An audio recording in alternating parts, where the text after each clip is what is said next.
Interference is about a man that kills abusive people that so that the victims can be set free from fear, so they can live out their planned destinies in life to be happy.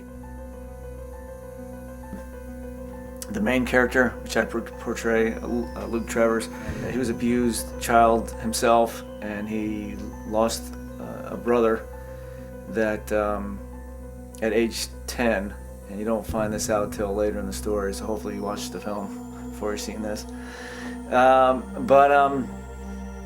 So he carries his brother's memory with him through his adult life, and he feels like he's going to change the world. And even though he's in a small town, he's done this quite a few times, but he's never got caught. He's a pretty smart man, and but unfortunately, this one incident, which is what the story is about, is one that he comes across accidentally, and it's one that he just can't turn away. He's about to think about turning away from the situation, but there's one thing that triggers him to. He just can't do it, and he's not feeling good. He's not on his game. He's he's not prepared for this incident, and that's the cause of his demise in the story.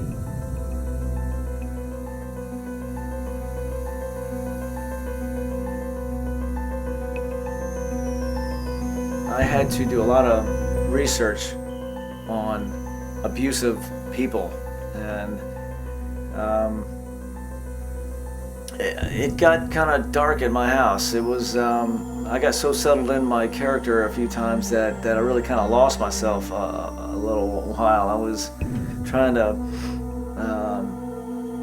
remember all the lines to direct this thing and read all these abuses. I just really wanted to try to get inside of my character enough to know what he knows, what is happening at the characters he finds, and obviously the one incident he comes across. And plus I did more research online to really help me know how an abusive person works. And it's not pretty, and it's very emotionally depressing.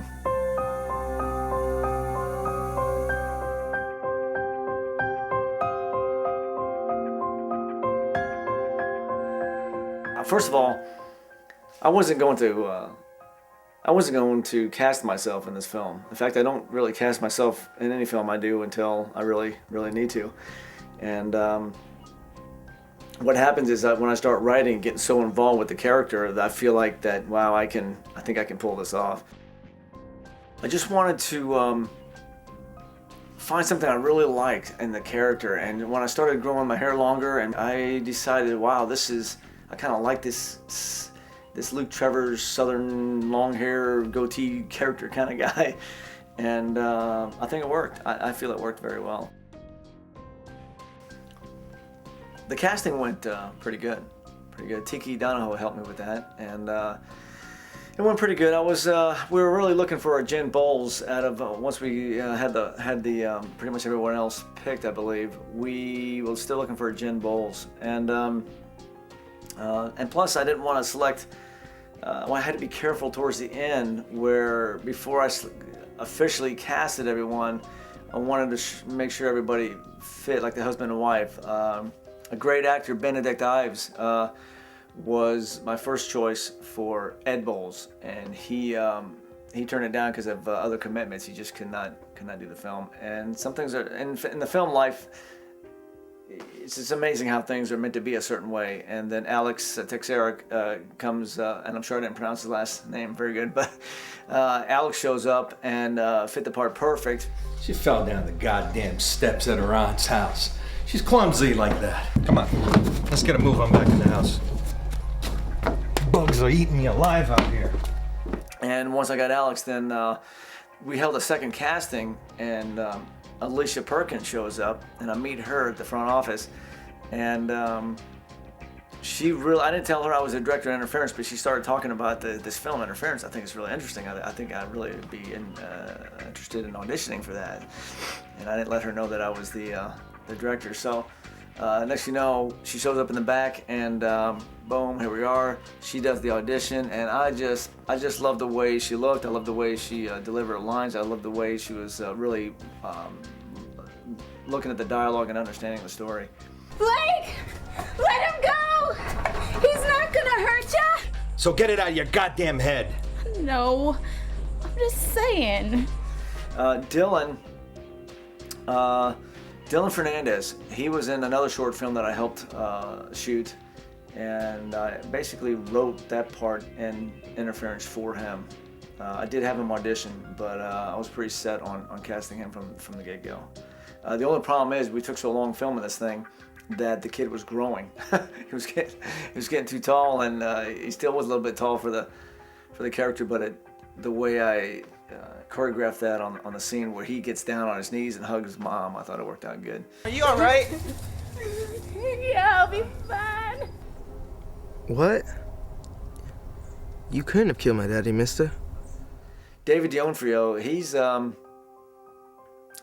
met him at a screening, and he was in a previous short film that I helped edit, and I saw his work in the edit room, and did not have a role in my film for that.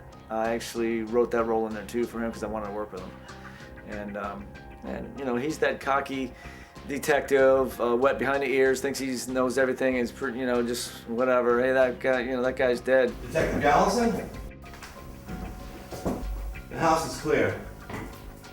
Except for this guy. He's dead. Detective Gallison is his superior. Hey, Ricky. I got this one, all right? Carry on. Yes, ma'am. What he doesn't know is Detective Gallison is like when something hits you real hard where you're just stunned and you don't even know what you're doing. That's what Gallison is doing, is holding the gun there, like, wow, this is Luke Trevors. It is him. He knows it's him, but I don't think Detective Brian really knows that it's really deep inside what this Luke Trevors guy has done for her life, you know. You saved me about 9 years ago. I was hurt beyond belief. What's it like to work with Carole Wood? She's fabulous. She's a great actress, and I really didn't have a role for her in this film, but as I finished the final drafts, after I finished a few final drafts and created a couple twists in the film, especially the one at the end, then it was perfect for her, playing a detective that's been abused herself, her character. But I wanted to go a little bit further and let the audience know that he has done some good, and it's proven to be good at what he's done. And that's showing Carole Wood, Detective Gallison, at the end, with her scars. That's her lifelong dream, was to become a detective, and she did. And here comes full circle. She's the one that finds him, at his house. Even though he's doing a very bad thing, he's also doing real good things, and he ends up being the hero for the most part. And in some people's eyes, he's a murderer. But in the story of the people that he saves, so to speak, he's a hero.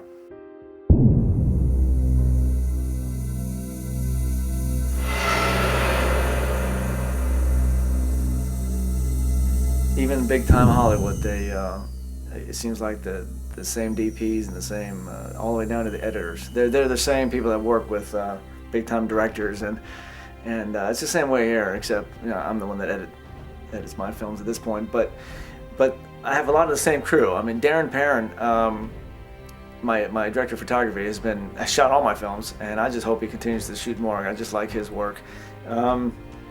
Jose Torres, we met in the editing room, and we just hit it off right away. And I went and saw him I went and saw him direct a play at the Barn Theater in Stuart, Florida, and it was phenomenal.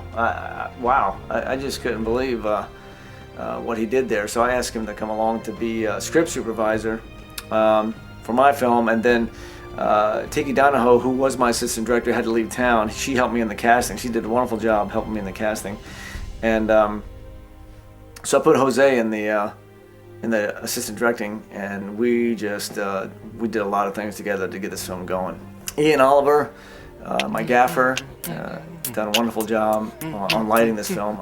Who else? The key grip was Alberto Veloso. He filled in for a couple things, from grip to sound to a lot of things, but he drove quite a distance just to be on my film set. Shanique Legit, my sound girl, she's just so picky about sound, and she did just an awesome job on holding that boom all day long, especially in the bowl scene at the end. James Desir came in at the last minute. I haven't worked with him before, except on his film, and I just saw that he has a real true passion, as all these guys do, all the crew does. And I just liked his work a lot, his passion in filmmaking, so I asked him to be a part of mine, and he helped me out on the last film set.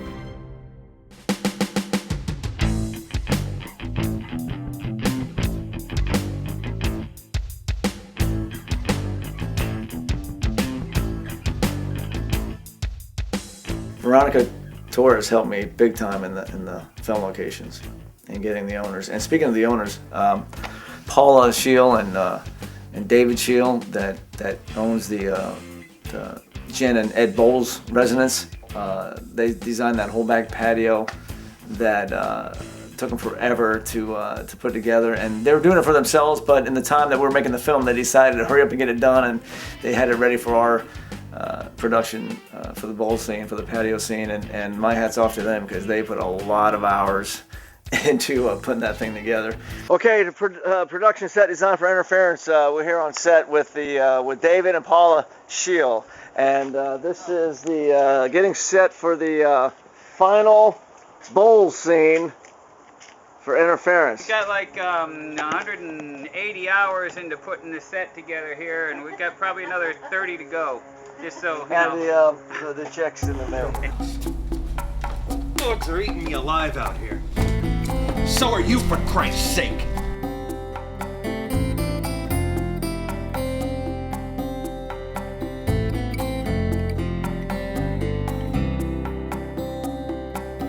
Through David and Paula, we met Jerry and Judy Ross, which are the owners of the Luke Trevors house.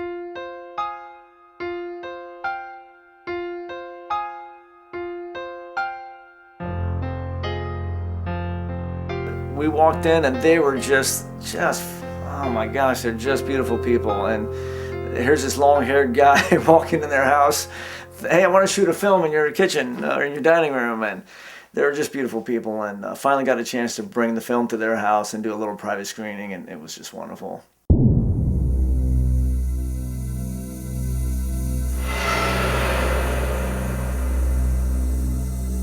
Yeah, well, I'm going to be on your right side. And again, I'll do whatever you decide, any kind of changes you make. Because I'm here, we're going to come alongside you. We're going to do this, and then come over here like this. Right. And we're ready.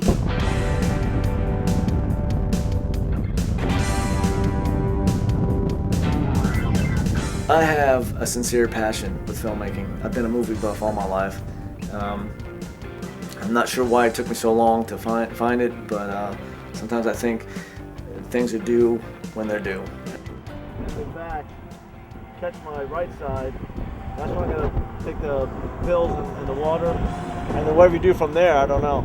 Well, I'm gonna probably, as the closer we get to the exit, I'll just pull ahead of you.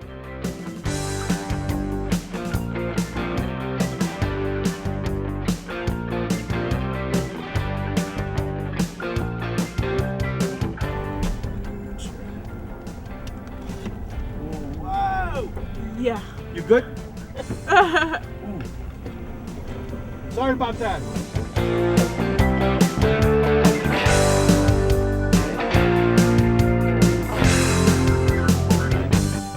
So how do you like driving? Good. So you know, it's getting the. Let's practice it on the way back. Maintain 55 on the way back, middle lane. I guess when you coordinate the speed, then it's good. Because right now I didn't know, I said, am I going too fast, too slow? And then you're on the highway, I worry about going too slow on the highway.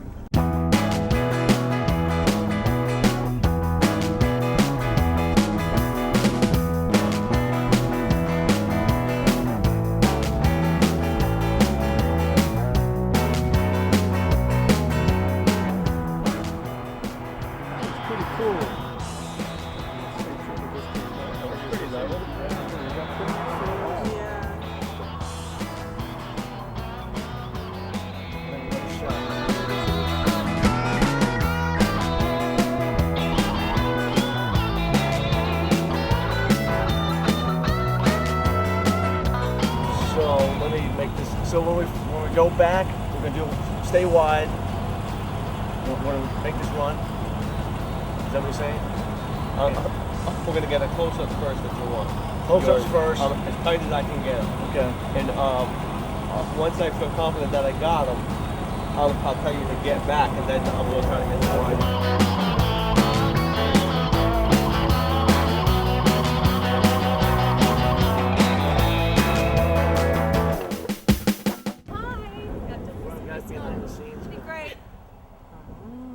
That's a good scar. Okay. He's gonna work on your cutaways. So Nice shift. I'll get out of Mind your way.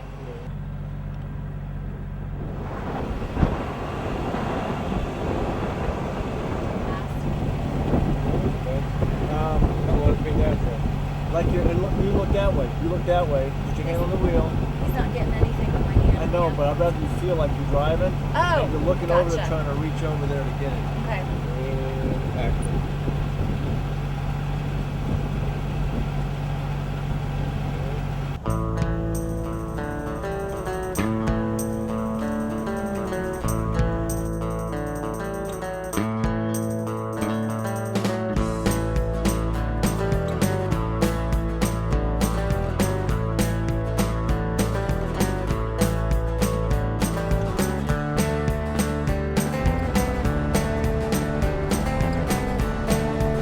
You want to keep this at 20? Where were we at? Okay, all right, it's about 18. Okay, sorry about that.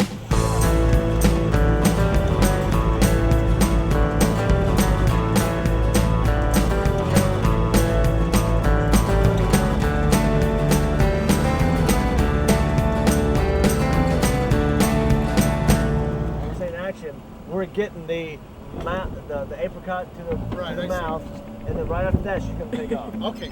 Okay. Okay, fine. Yeah. I found myself wanting to speed up. Hey, I'm shooting a film. Call me back. No cell phones.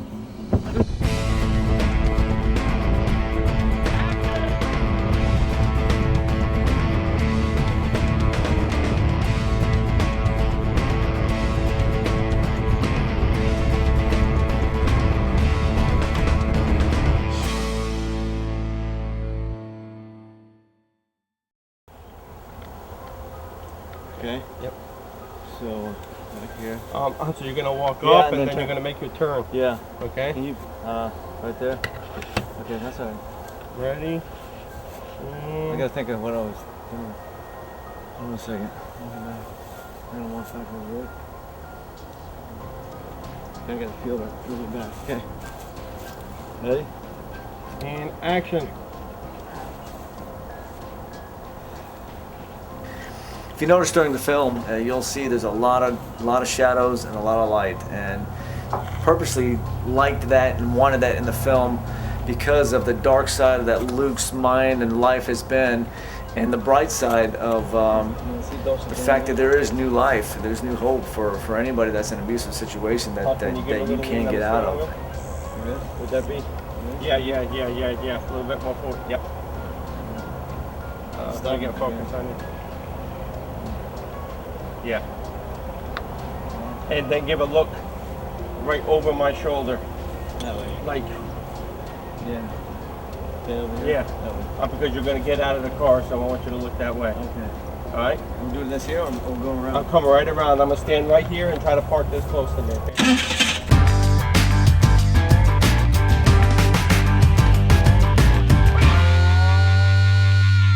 It was a 5-day shoot, and it took 8 months to film it.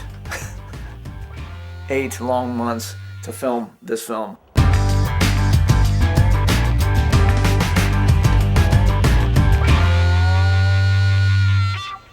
Oh, you know what you got here too? Come over here. See this? This is rubbing up. All this is rubbing against it.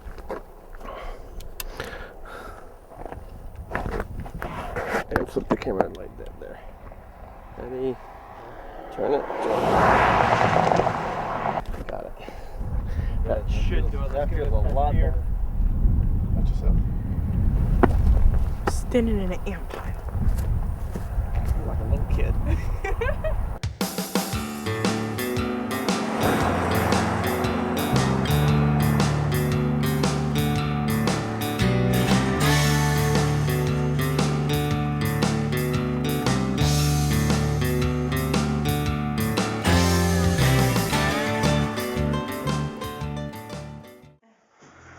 setting up the exit alley. We got Ian over here getting some china balls. Veronica brought breakfast. And Luke Trevors is here for day 2, Interference. Rolling, speed, in action.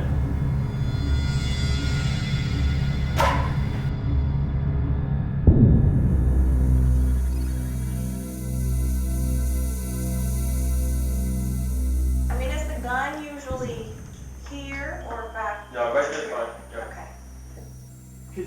Okay, hold on. I'd like for you here to say that. What are we shooting here? That's a cutaway, basically.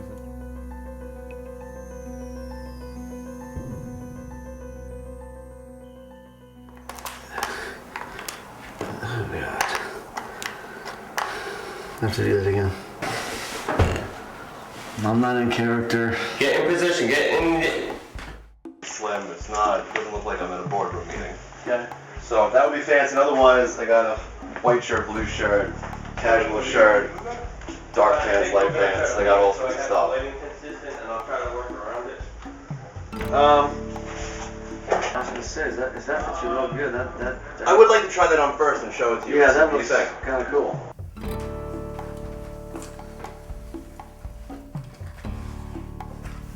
They found the gun over at the Bowles house.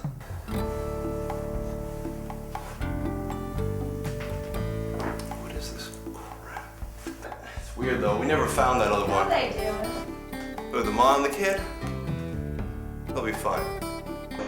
Not at that point. When we first come in, I would, just before I get closer. Hand's gonna be like, this is the way it is, and this one's a little further down. Okay, where are your hands? I don't want to reach down there. You don't see what I'm reaching for. That's not a good visual. That's not an apricot. That's not an apricot. You know it is, Gerald.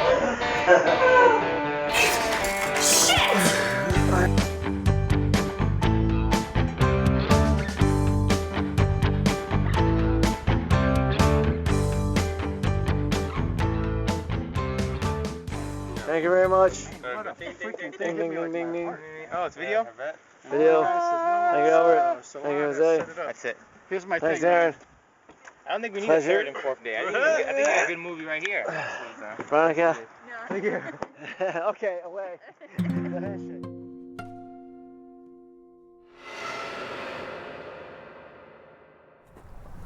Okay, hold that gun up. Okay, up. There. Okay, ready? And you can leave it right where it is. Yeah.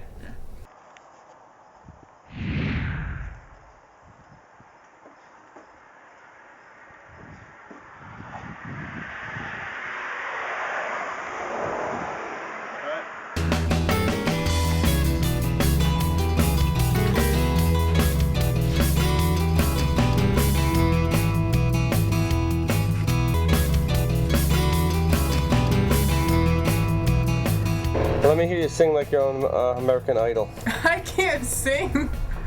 Ian! I bet Ian could sing. Come on, you can sing. I really can't. I'm like the worst singer in history. Come on, I know you can sing some Aretha Franklin. Oh, yeah. Hey, come on. Yeah.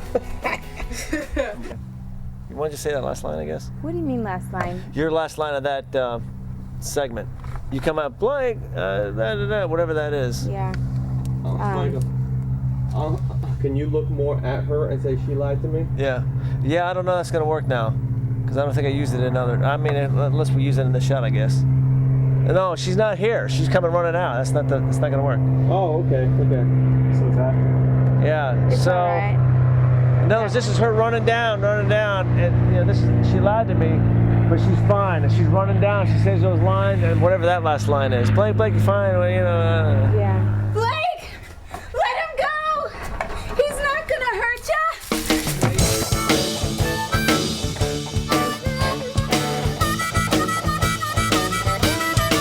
Ready? Wait, what? You want me to run through there? Yeah, yeah. Okay.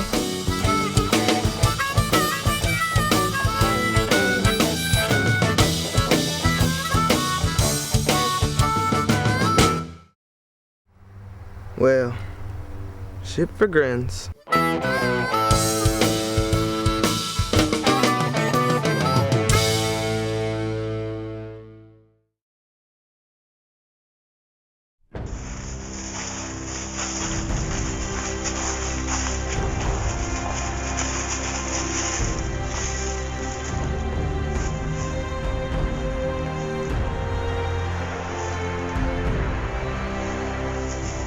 Rolling speed. In action. And one thing I wanted to do in the film was to not just make it such a dark film where it's about this guy killing people, but there's such a beautiful side to it that you almost feel sorry for him because you find out he's actually a hero to some other people.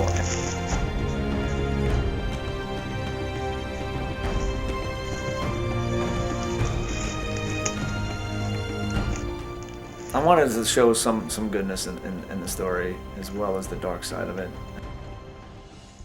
Yeah. I'd love to get something in there, like a side profile of some bushes and going through here.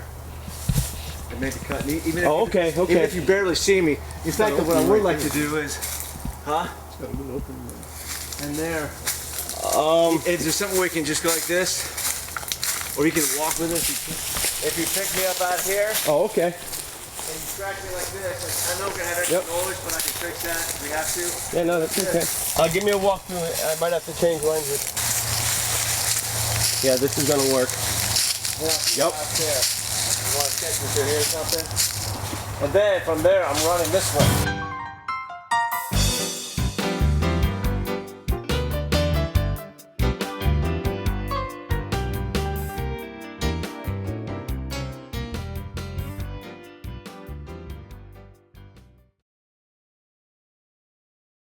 Throwing it up or not very good. So here's the gun, and I'm bringing this around, and you try and capture it with your left. With your right and bring it up, no problem, but you're already shot.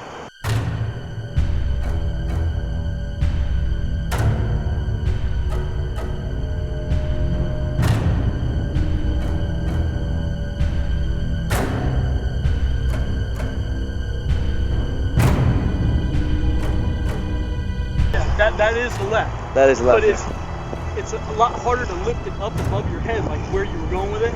Like feel my natural instinct. Okay, here comes this. Here comes your left. Now you're gonna raise the gun up. Here I am swinging it toward you. You knock it out of the way. Now feel my normal reaction. See my normal reaction? Yeah.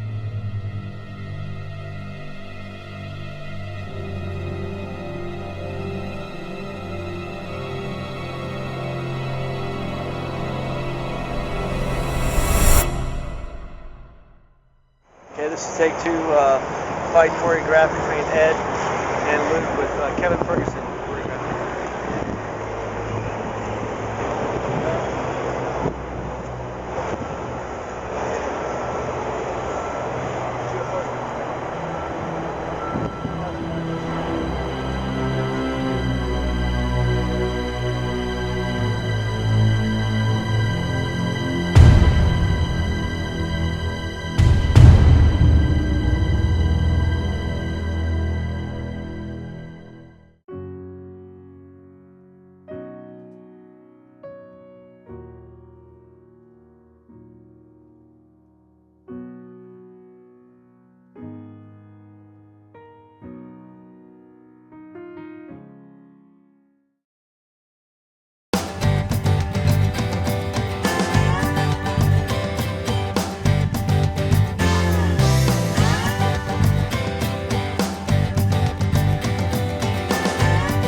But we're going to try to get a couple shots outside first from Luke Trevors' point of view to the patio of the Bowles house somehow before we go inside. This is what it's going to be shot to where we see he sees that first interaction between you and Ed. Okay. I want to give you that feel. Action!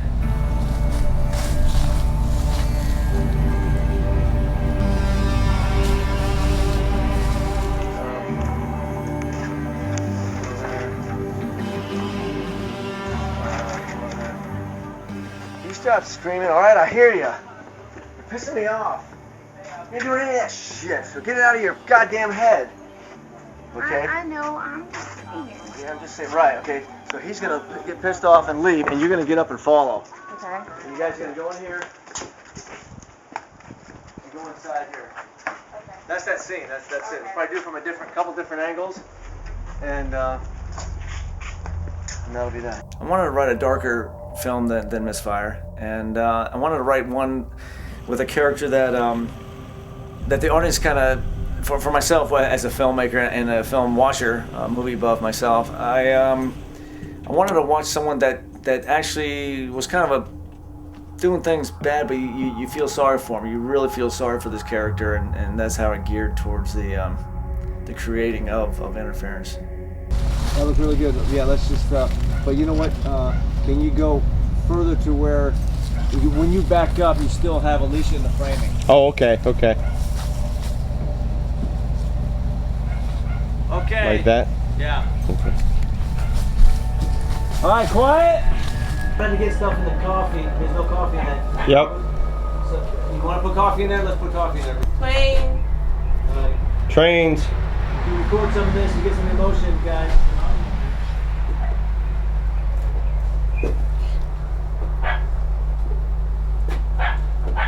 Somebody needs to take care of that dog. Sorry. Quiet on set. Rolling. Speed. Action.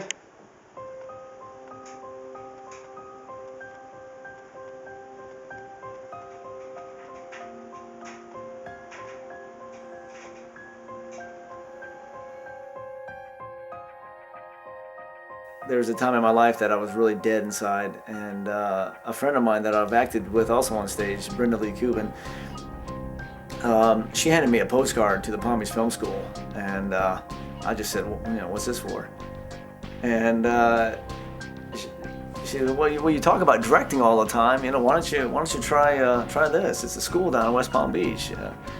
So that postcard that I got sat on my computer desk for like 6 months until I felt like, okay, maybe I need to make a decision and call this guy. Or I emailed, I didn't even know who I was emailing. I emailed the school, and this guy named Jim York sent me a note back. And the day I met Jim York was the beginning of an incredible relationship that I knew I'd be working through the school, making films, and it's just been an incredibly awesome ride ever since. Yeah, back up and walk in. So, but go ahead and push her down again. Sorry. But see that framing right there. Okay, we're gonna do the pushing too? Yeah. Yeah. Okay. Ready? And action!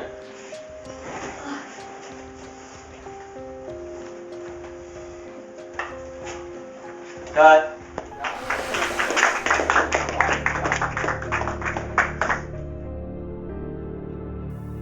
So things work out. It's amazing how things work out. If something is not meant to be, then something better is.